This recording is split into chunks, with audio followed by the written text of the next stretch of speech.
Bueno, mis queridos estudiantes, muy buena tarde. Tengan ustedes este sábado. Estaba revisando sus trabajos y tengo acá, por ejemplo, el de Lina, que me gustó porque fue más allá, no solamente vio el video, sino que exploró alguna información en internet. Eso es bueno y eso es parte de la materia. Es no quedarse con las cosas que el profesor nos da, sino ir un poco más allá. Bueno, a partir de lo que alcancé a analizar, quise dejarles este pequeño video con algunas reflexiones sobre los mismos trabajos. Bueno, con algunas reflexiones sobre el tema que creo que les van a aclarar algunos conceptos que ustedes tienen en el trabajo. Uno de ellos es el tema del conocimiento. Cierto que fue muy difícil para todos ustedes cuando yo les hice la pregunta hacer la definición de qué es conocimiento. Es algo muy complejo porque es algo muy abstracto. Porque podemos decir, y yo les decía a ustedes, que el conocimiento es como un patrimonio de la humanidad. Aquel patrimonio que está directamente guardado en el intelecto y que va de la filogenética, es decir, que ha pasado de generación en generación y se ha ido fortaleciendo, se ha ido ampliando, de tal manera que el conocimiento es acumulativo y sistemático, es decir, se construye acá, pero más adelante se construye más y se va convirtiendo en algo que es tan abstracto, que es tan difícil de percibir, es invisible, solamente se traduce en acciones en prácticas como la tecnología y la técnica, pero el conocimiento científico, que es el fundamento, es nuestro elemento intelectual digamos que eh, solamente se puede observar en la suma de los conceptos que tiene la humanidad. Es decir, tú dices que alguien tiene conocimiento cuando tiene una riqueza conceptual. Y nosotros no tenemos riqueza conceptual sobre todos los temas. Ustedes sobre la ingeniería industrial entonces saben hablar de métodos, de técnicas, de análisis, de mercados, bueno, de diferentes conceptos que en últimas nos dan la idea a nosotros o a cualquier desprevenido escucha que usted es un experto en un área. Es decir, su conocimiento, aunque no se puede ver, yo no puedo decirle a usted, muéstreme el conocimiento y usted lo trae acá. No, solamente se traduce a través de los actos de las personas, los actos del habla y los actos de las técnicas y las tecnologías que desarrolla. Entonces, yo metafóricamente lo diría que es como un mar, ¿cierto? Un mar de conocimientos, sistemático, acumulativo, universal. Bueno, pero hay un conocimiento que es científico, es decir, se ha generado a partir de la investigación. Y hay otro conocimiento que es empírico, es decir, lo hemos generado a partir de la experiencia. Y la experiencia, quiero decirles a ustedes que no es solamente la vivencia personal, porque es que nosotros somos como una fuente primaria para nosotros mismos, pero tenemos una fuente secundaria, ¿cierto? Por ejemplo, leemos un texto y cuando leemos ese texto estamos leyendo la experiencia de otra persona, dependiendo si ese texto es de tipo comunicacional o si es un texto pues informativo o si es un texto de un análisis particular o si es un texto investigativo. Ya si ese texto es investigativo, es decir, obedece al resultado de la aplicación del método científico con rigor sobre un tema específico, pues ya no es un conocimiento empírico, ya no viene de la experiencia, sino que viene de la ciencia. Es muy importante diferenciar entonces cuando el conocimiento es empírico y cuando es el conocimiento científico. Y bueno, los pasos del conocimiento, del método científico, ustedes los pudieron identificar ahí muy fácilmente, ¿cierto?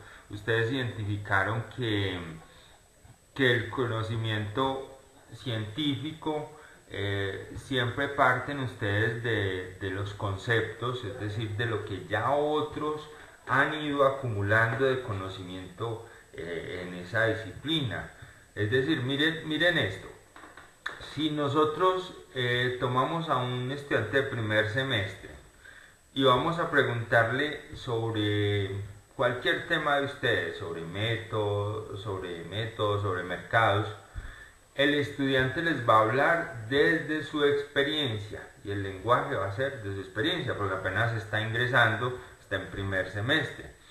Si tomamos un estudiante cualquiera de ustedes van a hablar desde lo que estudiaron en esa asignatura o a lo largo de la carrera, si leyeron libros, si vieron videos y otro tipo de información, pues ese es el ascenso que ustedes han tenido en el conocimiento. Pero si le preguntamos a alguien que haga su trabajo de grado en el tema de mercados, pues debe tener al menos una base conceptual mucho más amplia porque se ha leído al menos 40 textos científicos, rigurosos, académicos sobre ese tema. Entonces partimos de una base conceptual. Ese es el primer paso, unos conceptos que tenemos. Observen que cuando ustedes son profesionales, su lenguaje respecto a la disciplina que ustedes tienen cambia. No respecto a otras disciplinas, porque es que hay otras cosas para las cuales nosotros somos empíricos. Es decir, si a ustedes le preguntan, usted se está formando como ingeniero industrial, pero a ustedes le preguntan sobre alimentación, por ejemplo, cosas del cotidiano. No debería ser así, ¿cierto? Deberíamos tener un conocimiento de lo que llaman una cultura general, es decir, unos conceptos básicos sobre aquellos elementos que son para la vida, es la formación para la vida. Sin embargo, no es así completamente porque a veces la formación no alcanza a permear todas las dimensiones del ser humano y usted se forma empíricamente en unas cosas y científicamente en otras cosas. Pero bueno, entonces estamos hablando de que partimos de unos conceptos específicos y que ya nosotros traemos unos preconceptos porque ya nos hemos venido especializando, formando en una disciplina diferente a otras personas de otras áreas disciplinares. Bien, a partir de ese concepto generamos un modelo, un modelamiento. ¿Y qué es un modelo? Pues una representación que se hace desde el intelecto, que se hace racionalmente sobre una realidad, porque usted no puede dibujar la realidad, pero usted sí puede mapear conceptualmente esa realidad. Es decir, usted puede interpretar esa realidad desde esos conceptos que usted ya ha ido adhiriendo. Ya puede, digamos que es como si usted estuviera viendo una realidad sin gafas. Y luego se pone unas gafas con un lente y ese lente le hace ver otros elementos diferentes. Ese lente son esos conceptos, esos elementos que usted va a poder analizar en la realidad, en el fenómeno que está estudiando. Entonces usted hace un modelamiento que es una representación de esa realidad, una representación conceptual de esa realidad, sin decir que en este momento usted esté infiriendo cualquier comportamiento sobre el fenómeno, simplemente usted está diciendo cómo se traduce ese fenómeno en lo que existe de teoría, cómo se traduce conceptualmente. Luego, a partir de eso, ya usted dice, bueno, yo ya tuve unos conceptos básicos, es decir, ya exploré el tema, ya lo sé describir, que es el modelo, ya lo describí. Entonces ahora sí voy a entenderlo, voy a comprender lo que es el otro paso del método científico, la comprensión. Bueno, entonces formulemos una hipótesis y analicemos relaciones causa-efecto. No siempre es una hipótesis, a veces son investigaciones cualitativas, entonces hacemos preguntas. Pero formulemos una hipótesis. Casi siempre una hipótesis lo que tiene es como dos enunciados, ¿cierto? Tiene dos partes y un conector. La primera es el condicional, que es si X, entonces la segunda parte Y. La primera es como la causa, perdón, como el efecto, o como, perdón, la primera es una variable que va a tener un efecto sobre la otra variable. Si esta variable tiene X valor, entonces va a pasar Y fenómeno, ¿cierto? Es una variable dependiente y una variable independiente. La variable independiente siempre genera efectos sobre la variable dependiente. Ejemplo, si consumo cigarrillo, entonces me da cáncer. Existe una alta probabilidad, ¿cierto? Una relación entre el consumo de cigarrillo y el cáncer. Si realizo inducción al personal, este será más eficiente, entonces este será más eficiente. ¿Sí? Entonces hay una variable que depende de la otra. ¿Cuál es la dependiente ahí?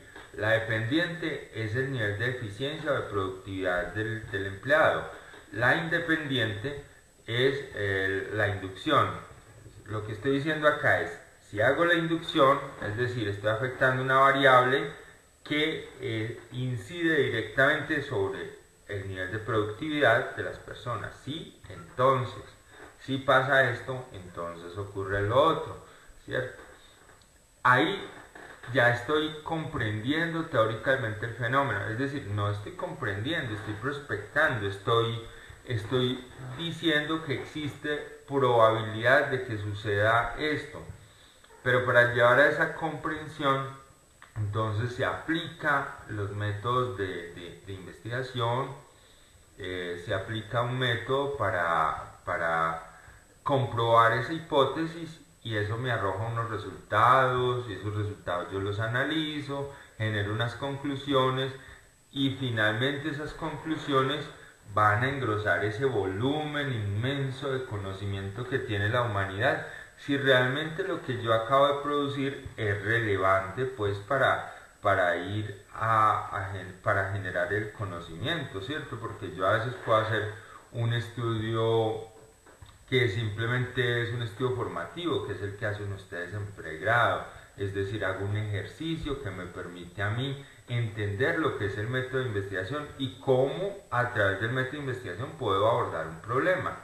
Pero es posible que mi estudio además genere un aporte al conocimiento y ese gran mar de conocimientos del que hablábamos ahora pues se va a engrandecer con una gotica de agua que yo le voy a colocar a través de mi estudio que hice concienzudamente, de una manera ética y juiciosa, y ahí es donde surgen las nuevas leyes científicas o la modificación de las leyes que ya existían, que no son más que la forma como el ser humano aumenta su comprensión de los fenómenos que se dan a su alrededor o en su interior, porque ya hablábamos de los contextos en los cuales se mueve el ser humano, en los cuales tiene conciencia e identifica conocimiento, el microcontexto, el mesocontexto y el macrocontexto.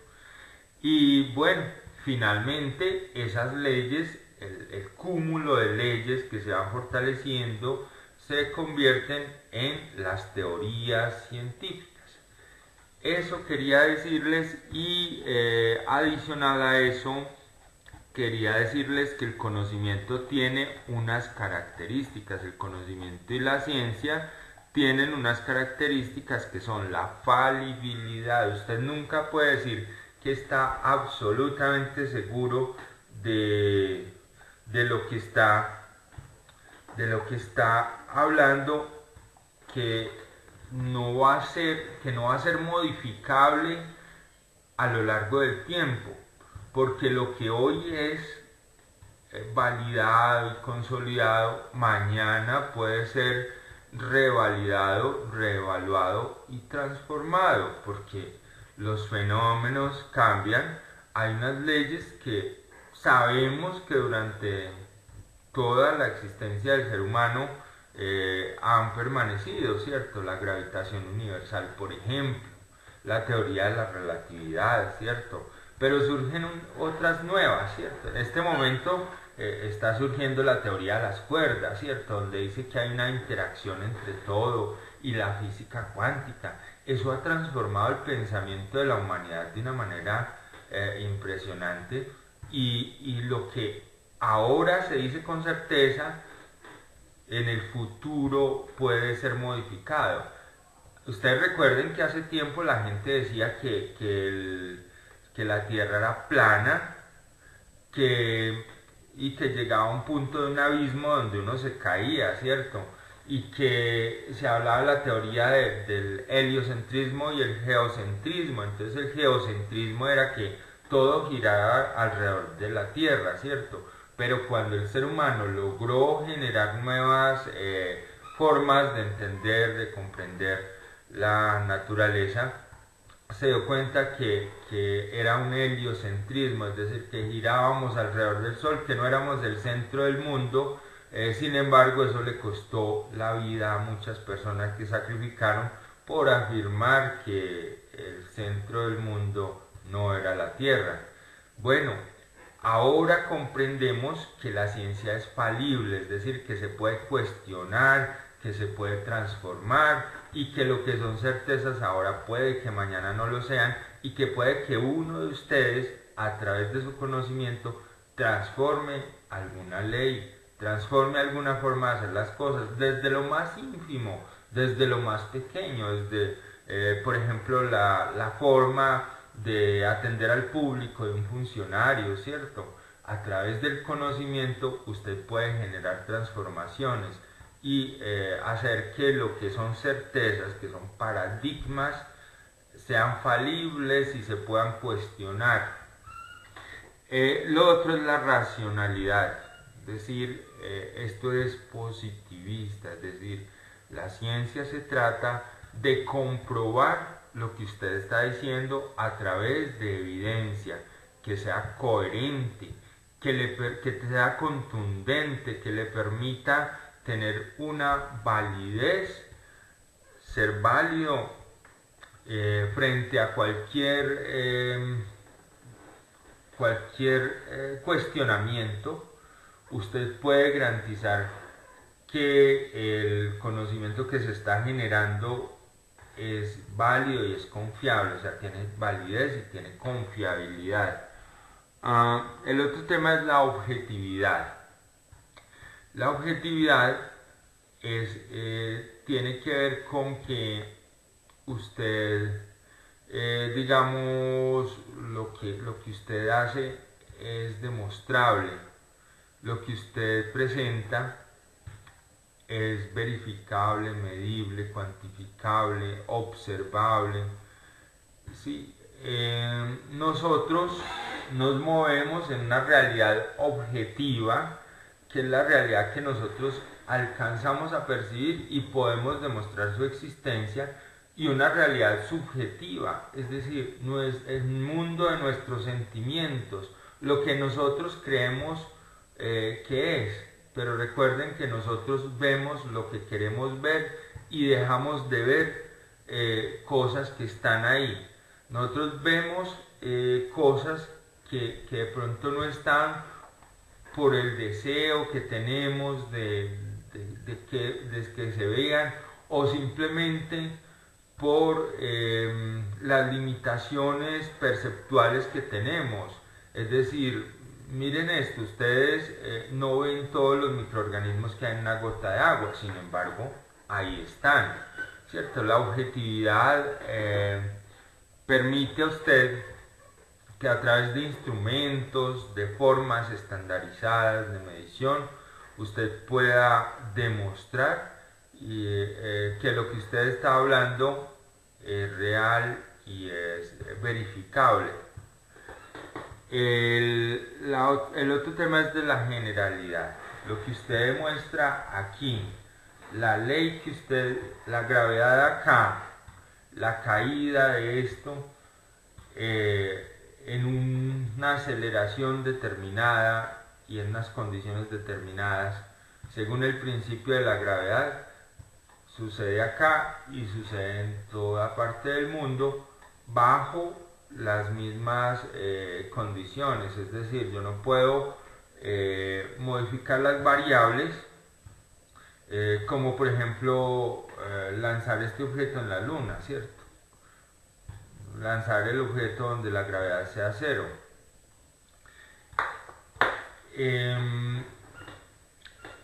Entonces, bajo unas mismas condiciones, bajo un mismo contexto, se evidencia que la ley que usted descubrió, que usted identificó, que usted tiene comprobada a través del método científico, se aplica en diferentes contextos, por lo tanto es universal, por lo tanto es general, se comporta de forma muy similar, muy regular.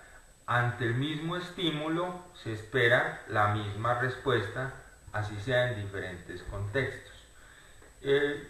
Y por eso muchas veces los investigadores lo que hacen es estar transfiriendo conocimientos de un sector a otro o comprobando la aplicabilidad, es decir, validando que lo que se hizo en una parte del mundo se puede aplicar en otra parte del mundo. La otra parte es la sistematicidad. Bueno, la acumulación de conocimiento es gradual, es sistemática, es progresiva. Usted aplica hoy acá un experimento y mañana otra persona le agrega una variable diferente, ¿sí? Le aumenta la temperatura, le reduce la presión, le modifica el espacio, le aplica cualquier variable que genera, digamos, un cambio de contexto y genera nuevo conocimiento, de una manera que el conocimiento siempre va a estar encadenado y siempre se va a ir ampliando en la medida en que se aplica el método científico en muchas partes del mundo.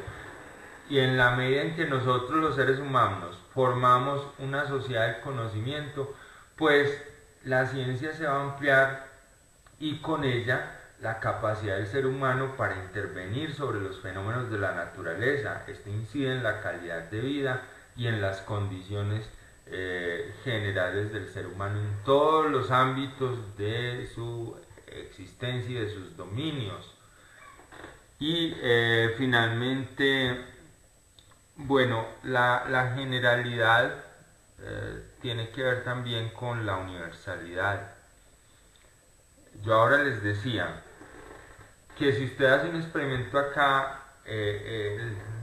bajo las mismas condiciones en otro contexto del universo, los resultados deben ser similares, ¿cierto? La generalidad lo que hace es que te muestra unas leyes que aplican y sobre las cuales usted puede dar certeza de su aplicabilidad y de sus resultados. Y la universalidad te dice si esa generalidad aplica en todo el mundo donde las variables sean similares.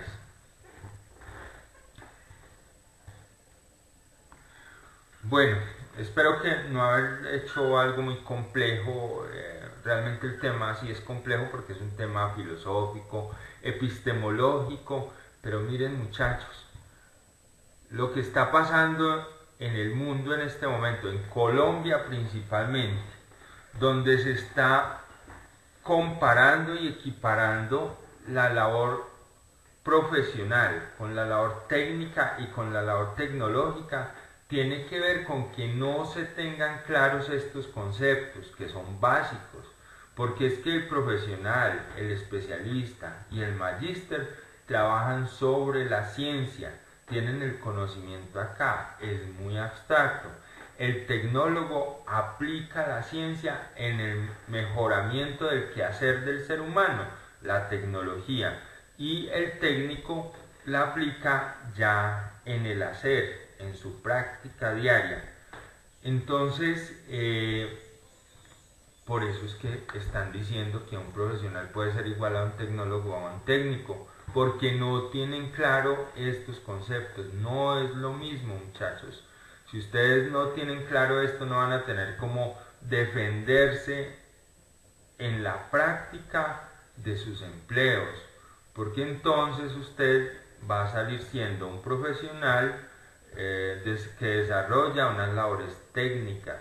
Tenga en cuenta que su labor, su función, se caracteriza porque usted es capaz de tomar los principios de la ciencia para resolver problemas de la práctica y retroalimentar al tecnólogo o retroalimentar al técnico sobre su quehacer, porque el campo de la tecnología es el quehacer, es el mejoramiento de la técnica y toma el conocimiento generado en la ciencia, y el técnico lo que hace es el hacer, simplemente lo operativo. No, lo digo simplemente no con menospreciar, porque es que esto es un sistema, estamos articulados, pero no puede ser que el profesional que no tiene formación para la labor técnica, entonces esté compitiendo por empleos técnicos, ¿cierto? O que el técnico aspire a desarrollar un rol profesional. Esto no es adecuado, no es bueno para una sociedad del conocimiento. Es bueno que cada uno tenga su campo de acción. Y no estamos diciendo que uno sea más que el otro, todos son importantes. ¿Qué tal? ¿Qué tal un profesional sin técnicos? ¿Qué tal un ingeniero sin obreros? ¿Qué tal un ingeniero sin maestro de obra, que es como el tecnólogo? No opera, ¿cierto? ¿O qué tal solo el tecnólogo sin el ingeniero que le haga los análisis de la consistencia, de las estructuras, de los materiales, que aplica el conocimiento científico en eso? En cualquier momento se le derrumban las construcciones, ¿cierto? ¿O qué tal el técnico sin los conocimientos de los otros? Ahora, antiguamente los técnicos empíricos tenían una mayor capacidad resolutiva, pero era gente que estudiaba al nivel de un ingeniero, a un nivel de un tecnólogo. El técnico empírico que había en esa época no era un técnico que se formaba en 2 años, era un técnico que estudiaba desde pequeñito durante toda la vida, hacia en la práctica, pero también estudiaban mucho, mucho. Y conozco personas así, ¿cierto? Y usted mira los textos y desarrollaban conocimiento. Ahora, no es tan fácil porque tienen que tener unos fundamentos de ciencias básicas que no se adquieren con la experiencia. Quise aportarles esa reflexión, muchachos. Espero que pasen un muy buen fin de semana, que lo disfruten con sus familias y nos vemos el lunes, si Dios quiere, por la nochecita a las 6:30 de la tarde, como siempre.